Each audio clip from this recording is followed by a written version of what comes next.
आदाब नाजरीन, मैं हूं आपका मेज़बान अब्दुल वाजिद और आप देख रहे हैं तस्नीम टीवी। चलिए दोस्तों, रुक करते हैं आज की ताज़ा तरीन खबरों की तरफ। केरला के वज़ीर आला पिनराई विजयन ने जुमेरात को जोर देकर कहा कि उनकी हुकूमत मुतनाज़ शहरियत तरमीमी कानून यानी CAA को नाफिज नहीं करेगी।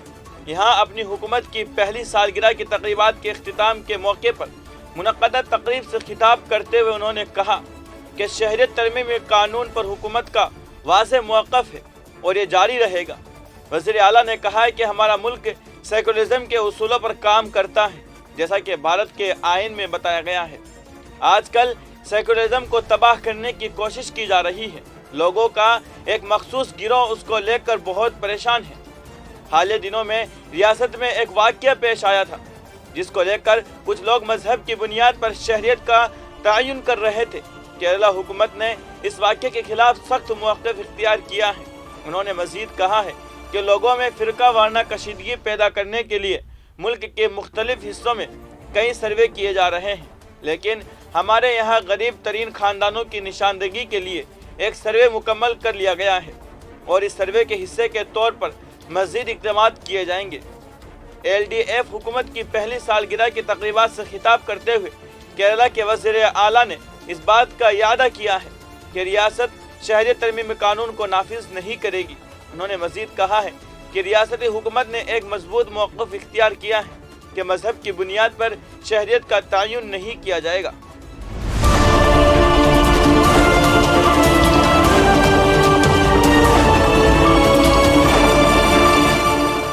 अब रुक करते हैं अगली खबर की तरफ। कांग्रेस के साबिक सदर राहुल गांधी ने हुकूमत पर जम्मू और कश्मीर में अमन व सुकून कायम करने में नाकाम रहने का इल्ज़ाम लगाते हुए कहा है कि अक्सरियत पसंद रोज़ाना कश्मीरी पंडितों और दीगर को कत्ल कर रहे हैं। राहुल गांधी ने कहा है कि कश्मीर पंडित आज फिर हिजरत करने पर मजबूर है। बैंक मैनेजर, असातिज़ा और कई बेगुनाह लोग रोज़ाना मारे जा रहे हैं। कश्मीरी पंडित हिजरत कर रहे हैं, जिन्हें उनकी हिफाजत करनी है। उनके पास फिल्म की तशहीर से फुर्सत नहीं है। बीजेपी ने कश्मीर को सिर्फ अपने इक़्तिदार की सीढ़ी बनाया है। कश्मीर में अमन की बहाली के लिए फौरी इक़दामात करें, वज़ीर आज़म जी।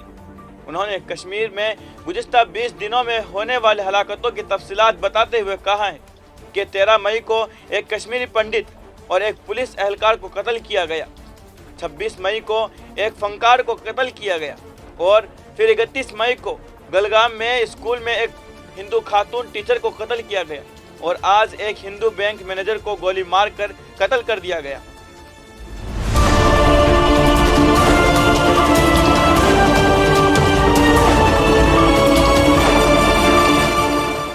अब रुक करते हैं अगली खबर की तरफ। सदर रामनाथ कोविंद और वज़ीर आज़म नरेंद्र मोदी आज यानी 3 जून को कानपुर पहुंच रहे हैं। सदर जमहूरिया कानपुर के चकेरी हवाई अड्डे पर दोपहर 12:40 पर खुसूसी तैयारे से उतरेंगे। यहां 10 मिनट क़याम के बाद वो अपने गांव जाएंगे। उसके अलावा भी कई प्रोग्राम में हिस्सा लेंगे। इसी दौरान वज़ीर आज़म नरेंद्र मोदी दिल्ली से लखनऊ जाएंगे और उसके बाद वो सदर के गाँव पर पहुँचेंगे। CM योगी आदित्यनाथ गुज़िश्ता रोज़ यानी 2 जून को सदर और वज़ीर आज़म की आमद की तैयारियों का जायज़ा लेने कानपुर पहुंचे थे। कानपुर ज़िला इंतज़ामिया ने VVIP मूवमेंट के पेश नज़र तमाम तैयारियां मुकम्मल कर ली हैं। तमाम रास्तों पर सिक्योरिटी के सख्त इंतजाम किए गए हैं। सदर रामनाथ कोविंद दोपहर 12:40 पर हवाई अड्डे पर उतरेंगे और यहां से वो कानपुर देहात के ज़िला के अपने गांव पहुंचेंगे। अपने गांव में कई घंटे क़याम करेंगे। उसके बाद वो 4:35 पर चकेरी एयरपोर्ट पर वापस पहुंचेंगे। वो रात सर्किट हाउस में गुजारेंगे और वहां से आने वाले खुसूसी मेहमानों से भी मुलाकात करेंगे।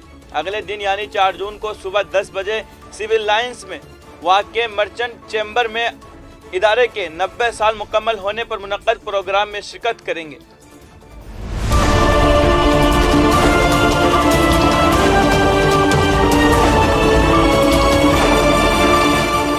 अब रुक करते हैं अगली खबर की तरफ। कांग्रेस जनरल सेक्रेटरी प्रियंका गांधी भी कोविड से मुतासिर हो गई है। उससे कबल उनकी वालिदा सोनिया गांधी भी कोविड पॉजिटिव हो गई थी। प्रियंका गांधी ने आज सुबह ट्वीट करते हुए लिखा है कि मैं कोविड से मुतासिर हो गई हूँ। कोरोना की हल्की अलामत है। मैंने खुद को कोरोना प्रोटोकॉल के मुताबिक घर में एसोसिएट कर लिया है। प्रियंका गांधी ने मजीद लिखा है कि मैं उन लोगों से दरख्वास्त करती हूँ जो मेरे राब्ते में आए हैं, तमाम ज़रूरी एहतियात तदाबीर इख्तियार करें।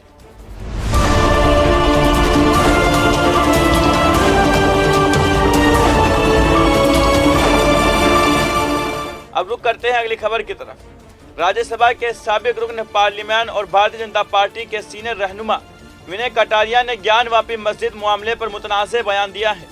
उन्होंने कहा है कि अब इस मामले पर ताकत दिखाने का वक्त आ गया है। ताकत दिखाकर हमारा मंदिर मुनहदम कर दिया गया था, इसलिए अब हमें ताकत दिखाकर अपना मंदिर वापस लेना चाहिए। उन्होंने कहा है कि ज्ञानवापी मस्जिद के पीछे पहले RSS का शाखा लगी थी। मुसलमानों ने ज़बरदस्ती उस मंदिर को गिरा दिया और उस पर मस्जिद तामीर की। उन्होंने कहा है कि जहां भगवान शिव का मंदिर वाक़ है, भगवान नंदी इस मंदिर के सामने बैठे हैं और भगवान नंदी ज्ञानवापी के सामने बैठे हैं। जिस शिवलिंग को मुसलमानों की तरफ से फवारा बताया जा रहा है वो दरअसल शिवलिंग है। हमारे तमाम मंदिरों को मुसलमानों ने ज़बरदस्ती गिरा दिया है और इस पर मस्जिद तामीर कर दी है। उन्होंने मज़ीद कहा है कि जिस तरह उन्होंने ताकत के साथ मंदिर तोड़कर मस्जिद बनाई है, इसी तरह अब हम हिंदू मुत्तहिद होकर मसाजिद को तोड़कर मंदिर बनाएंगे।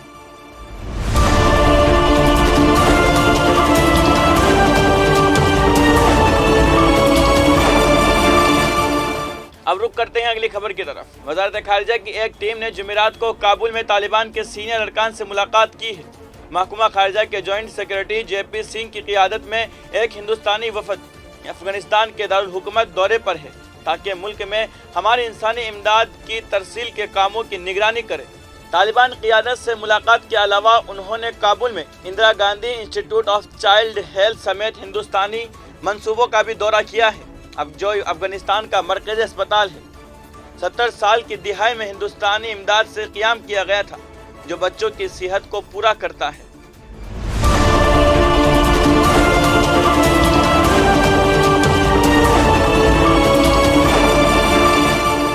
अब रुक करते हैं अगली खबर की तरफ। रियासत कर्नाटक के कलबुर्गी जिला में एक खौफनाक सड़क हादसा पेश आया है।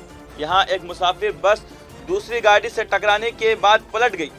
इस दौरान बस में आग लगने से 8 अफराद हलाक हो गए हैं। यह हादसा सुबह 6 बजे के करीब बेदरी श्रीरंगा पटना हाईवे पर कलबुर्गी जिला के कमलापुर गांव के करीब पेश आया। कई लोगों को अस्पताल ले जाया गया है। मुसाफिर बस एक लॉरी से टकरा गई, जिसके बाद बस एक पुल से टकरा गई और उसमें अचानक आग लग गई। उस बस से फौरी तौर पर 22 मुसाफिर अपनी जान बचाकर निकल आए, लेकिन इस हादसे में 8 अफराद हलाक हो गए हैं।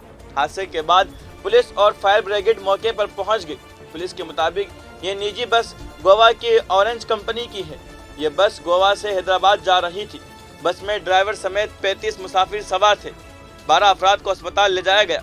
ज़राए ने बताया कि हादसे में हलाक होने वाले तमाम 8 अफराद हैदराबाद के रहने वाले हैं। फिलहाल की खबरों में इतना ही।